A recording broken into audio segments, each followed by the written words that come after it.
My name is Austin Kleon. I like to call myself a writer who draws. What that means is I make books. I like to call them picture books for adults. A book called Newspaper Blackout, a book called Steal Like an Artist, and now I'm working on a book called Show Your Work. And they're all in some way, I guess, about the subject of creativity. That's certainly my goal, is to kind of open up art and creativity for everyone. You learn to play guitar by copying Nirvana songs or Green Day songs or whatever. You learn to paint by emulating the old masters. You learn to write by doing your bad imitation of Jack Kerouac. That's how all this stuff begins, and slowly, just by practice, you come into some sort of voice or style. You know, a lot of people talk about, oh, you have to find your voice, as if it's this singular thing. And really what I found is that your voice is really about a dozen other people's voices that you've kind of morphed together into this one thing. Hoarders collect indiscriminately, and the artists collect selectively. They only collect the things that they really love. An artist's job is to collect ideas, and the best way I know to collect ideas is to read.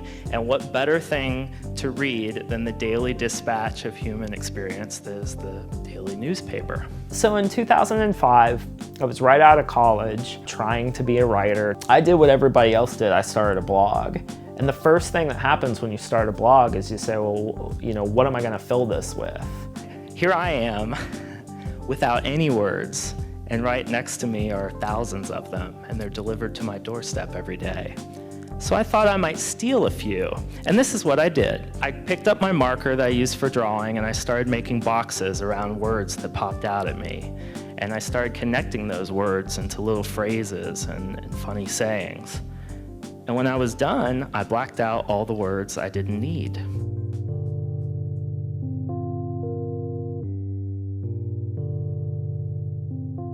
So I always like to joke that the blackouts are kind of like if the CIA did haiku. So when I started making the blackout poems, I didn't know that there was a history of this kind of thing. And people filled in the gaps for me. So they said, oh, well, you're basically ripping off William Burroughs, or you're ripping off Tom Phillips. Well, the important step for me was to not quit just because there was a history of this, but what was interesting was to go back and try to drill back as far as I could.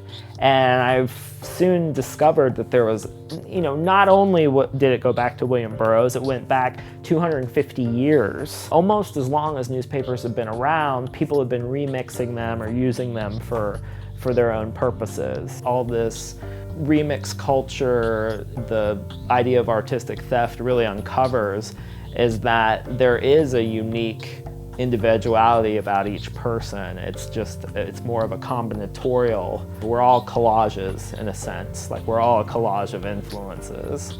The way to originality isn't by turning away from influence, it's actually by embracing it and combining lots of different influences. Once you discover that there were people doing similar work to you, then it's your job to study that work and to figure out how you can incorporate it in your own practice and how you don't just emulate that work, but you push it into something of your own.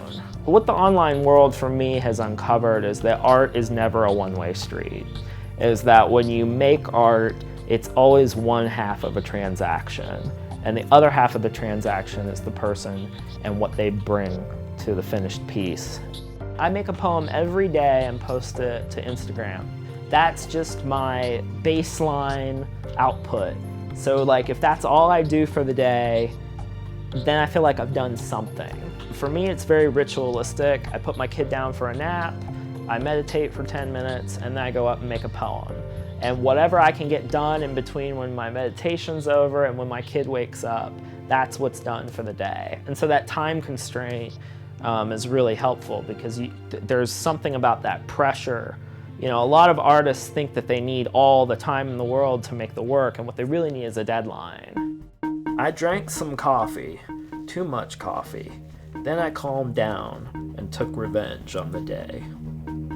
The bleed from one will kind of make another poem on the other side, which is kind of cool.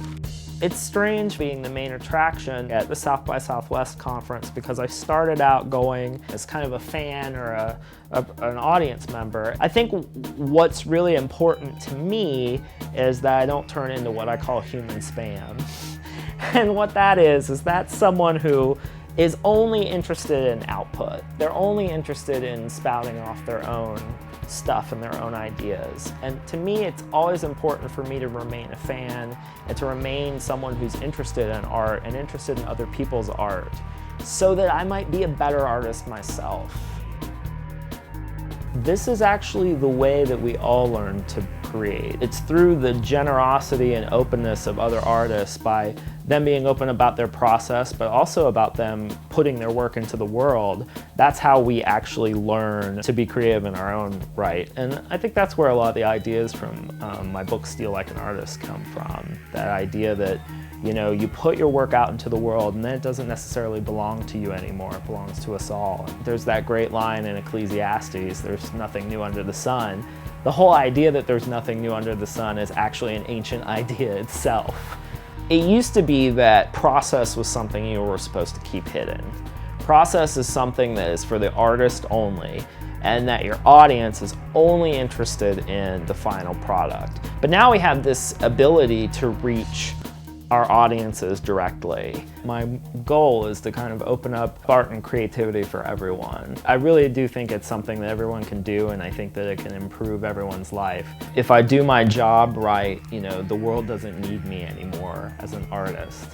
You know, if everyone's making their own art, then maybe I won't have to make it.